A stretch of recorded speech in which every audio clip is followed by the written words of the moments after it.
Marcus Brennan pulled hard on the reins when he spotted a body collapsed in the red dust. An Apache woman lay motionless, her powerful frame caked in dirt and dried blood. Purple welts from a whip carved across her shoulders and back, and leather strips still bound her wrists, clear evidence of captivity. Her breathing came shallow and uneven, each breath a struggle against death itself. Marcus dismounted and knelt beside her in the shimmering heat. A cold thought pierced through him. This could be a trap. The Apache had warned him before to stay out of tribal matters. But when he pressed his fingers to her neck, her pulse beat so faint it seemed ready to vanish. If he abandoned her here, the sun would finish what someone else had started. He drew his knife and cut through the leather bonds, then hoisted her substantial weight over his shoulder. Throwing her across his horse's back, he kicked hard and galloped away, red dust swirling in their wake. The mingled scents of blood, sweat, and scorched sand filled his nostrils. He didn't look back. Whoever might be watching would know whose side he had chosen, and there would be no undoing it. Marcus burst through the wooden gate and carried Nashota inside his cabin. He laid her on an old blanket near the fireplace and quickly built a fire, its yellow light dancing across his sun-darkened, sweat-soaked face. Water was precious during the dry season, but he soaked a cloth and cleaned the dust and blood from her skin. Her pulse remained faint but steady. Marcus had spent years avoiding other people's troubles. Disease had claimed his wife and 2 young sons, leaving him to exist like a ghost among his cattle and parched land. He kept away from town and far from complications. But tonight he had shattered that isolation. The woman before him was unlike any Apache woman he'd encountered. Her body showed a warrior's strength, muscular arms and broad shoulders that spoke of power. The whip marks told of brutal punishment, likely for breaking tribal law. He knew if the tribe discovered he'd taken her in, they would mark him as an enemy. As night fell, prairie winds pushed sand through the cabin's cracks. Marcus added wood to the fire and sat beside Nashota, offering her the last of his water. She drank slowly before slipping back into unconsciousness. He pulled his rifle close and leaned against the wooden wall, eyes fixed on the door. He knew exactly what kind of people would leave a woman to die in the desert, and he would be ready if they returned to finish their work. The fire had faded to embers when a rustling sound jolted Marcus awake. Nashota pushed herself upright, eyes wide with panic. In one swift motion, she grabbed the small knife from beside the stove. Steel flashed in the dim light. Marcus raised both hands slowly, his voice low and steady. "If you're going to stab me, make it clean. But if you want to live, put the knife down." Nashota's chest heaved as her eyes swept the cabin, small and old, but not a prison. Then she studied the man before her. Tall, lean, unshaven, with eyes that remained calm and steady. She hesitated. "I cut your bonds," Marcus said evenly. "If you want to leave, that door is open. But out there, there's nothing but sand and vultures." The knife trembled in her grip. After a long pause, she exhaled and let it clatter to the floor. Marcus picked up the blade and handed her the last bowl of water. "Drink. You need it more than I do." She drank in slow sips, watching him carefully, trying to determine if this was some elaborate trap. Without another word, Marcus stepped outside and sat on the porch steps, rifle across his lap. Nashota watched through the door as his silhouette remained motionless in the moonlight, smoke curling from his cigarette. That entire night, Nashota couldn't sleep. Each time nightmares surfaced, she opened her eyes to find Marcus still there, never coming in, but never leaving either. A strange feeling stirred in her chest, something she thought had died with her past, the sense of safety. As dawn approached, Marcus turned his head and spoke quietly. "If you want to stay until you're strong again, you can. If you want to leave, I won't stop you. The choice is yours." Nashota looked at him, then turned away. She said nothing, but her hand tightened around the blanket over her shoulders. That was her answer. The sun rose over the weathered cabin. Nashota could stand on her own now. She stepped into the yard, her shoulder roughly bandaged but her gaze sharp and focused. Marcus was repairing a broken fence section without looking up. "You're stronger," he said evenly. "If you want to eat, There's water behind the cattle pen. Nashota said nothing but picked up a wooden bucket and made her way to the water tank.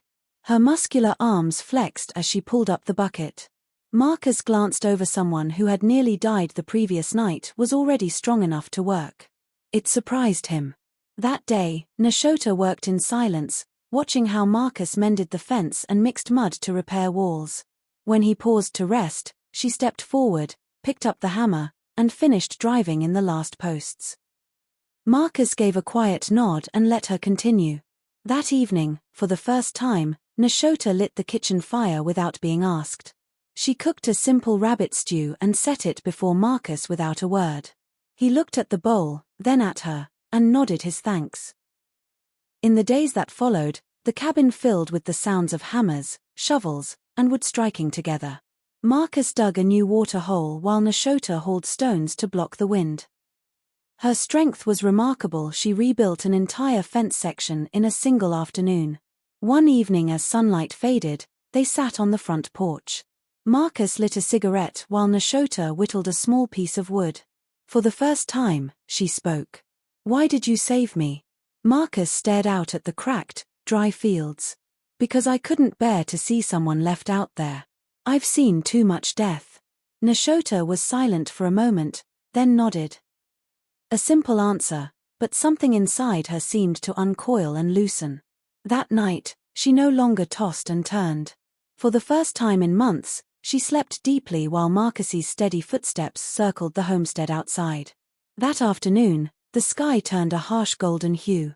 Marcus was tightening his horse's reins when hoofbeats echoed in the distance. His head snapped up. On the horizon, a trail of dust grew larger. "Uninvited guests," Marcus muttered, grabbing the Winchester from the porch. Nashota heard the sound and stepped outside. When she saw the riders, she froze. 3 Apache warriors on horseback blocked the ranch entrance, their faces painted for war, their eyes cold as ice. The lead warrior nudged his horse forward and spoke in a deep, flat voice. "Our woman is here. Hand her over." Nashota stepped back, her hand instinctively gripping the knife at her side. Marcus stepped forward, placing himself between the cabin door and the riders, rifle steady in his hands. "She's injured. She has the right to stay here until she's healed." Another warrior snarled. "She has been cast out by the tribe. She has no right to live on this land. If you shelter her, you become our enemy." Marcus didn't lower his gun. His gray eyes were cold steel. "If you want to kill someone, you'll have to go through me first." The silence that followed was taut as a drawn bowstring. Wind kicked up red dust around the horse's hooves. From behind Marcus, Nashota stared at him, his face calm, but his shoulders tense, ready to fire at the first wrong move. Finally, the lead warrior lowered his spear, his gaze burning with fury. "We will return. Next time, we won't come alone." They yanked their reins and galloped off, leaving a trail of dust and suffocating silence in the yard. Nashota gripped her knife so tightly her knuckles turned white. Marcus turned back toward her, fire still flickering in his eyes. "They'll come back with more," he said quietly. "If you still want to stay, we have to prepare." Nashota nodded, her eyes now lit with a different kind of fire, not fear, but the burning will to survive. That night, Marcus lit the lantern and dragged out every round of ammunition and old sandbag from the shed. Nashota stood beside him, sleeves rolled up, helping barricade the windows and build defenses in the yard. For the first time since arriving here, she was no longer just a refugee.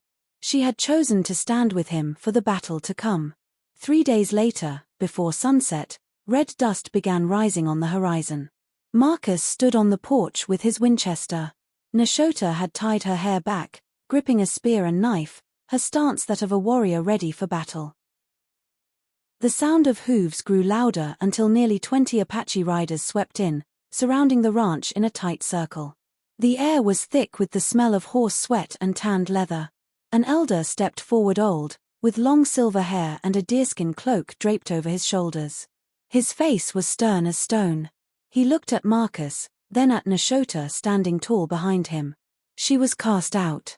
She belongs to the dust. Why do you keep her?"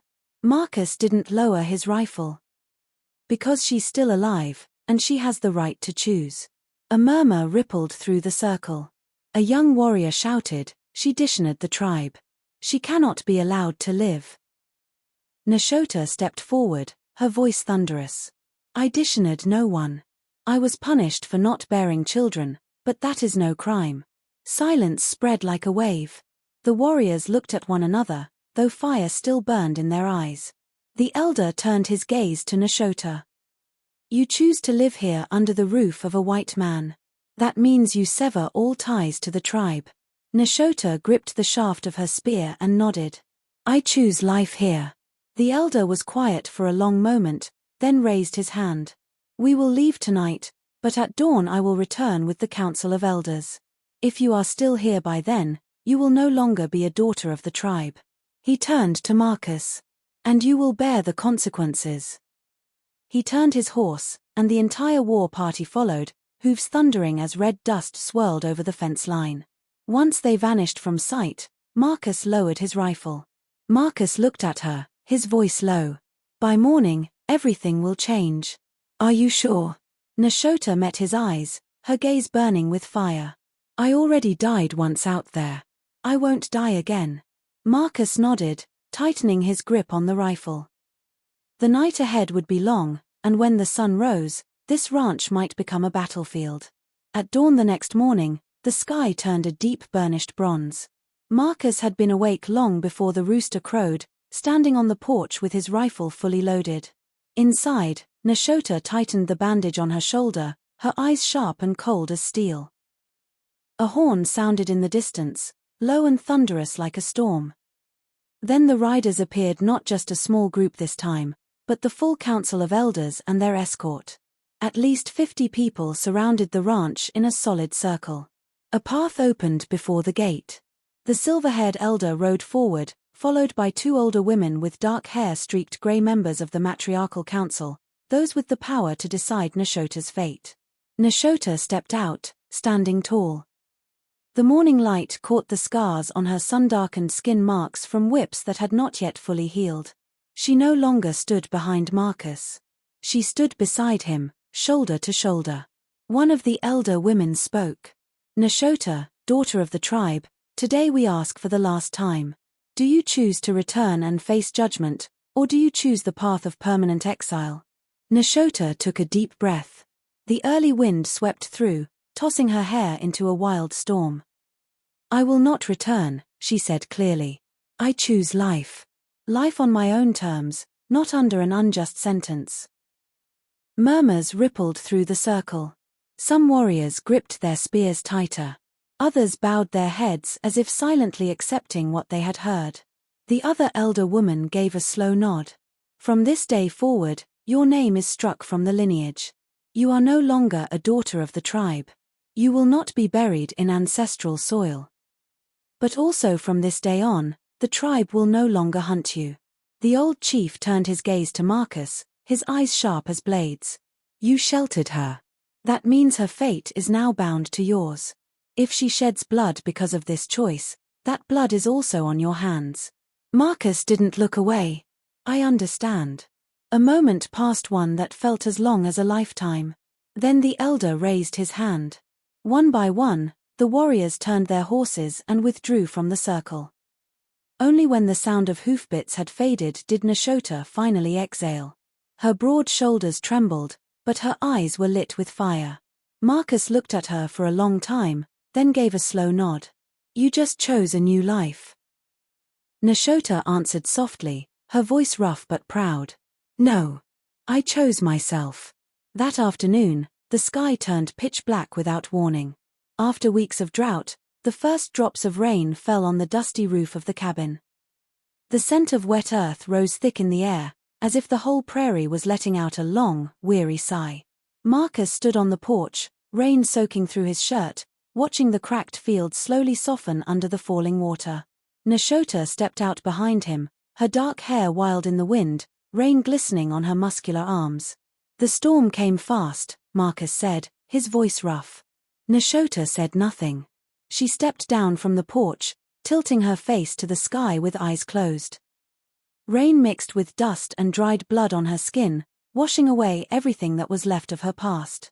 Marcus watched her for a long moment. She was no longer the abandoned woman he had found in the desert. Standing before him now was a warrior and a free human being. As the rain began to ease, Marcus stepped out into the yard and stood beside her. They stood in silence for a long time, listening to the steady patter of rain. "You can leave," Marcus said slowly. "They won't hunt you anymore. The road south still leads to town." Nashota turned to him, her eyes calm but deep. "And do you want me to leave?" Marcus was quiet.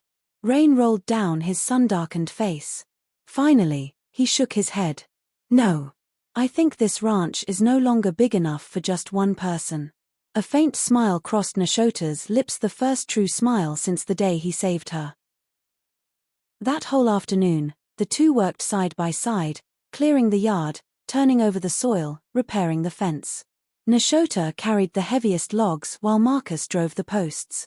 By the time the sun broke through the clouds again, the ranch looked different, stronger, cleaner, filled with the scent of new earth. When night came, Marcus lit a fire in the yard. They sat beside it, watching sparks drift into the dark sky. For the first time in years, Marcus didn't feel alone. Nashota laid her spear on the ground, a silent promise. Marcus lit a cigarette and smiled gently. "Tomorrow, we build a new horse pen." Nashota nodded, the firelight casting her face in a warm glow, strong but peaceful. In the quiet of the night, the rain had stopped. All that remained was the smell of damp earth and the feeling that something new had begun. Sometimes we don't get to choose where we're born, but we can choose where we stand. And sometimes choosing to stand beside someone else means daring to stand against the world. In that very moment when two lost souls decide not to walk away, a true home is built not just from wood and nails, but from courage and trust.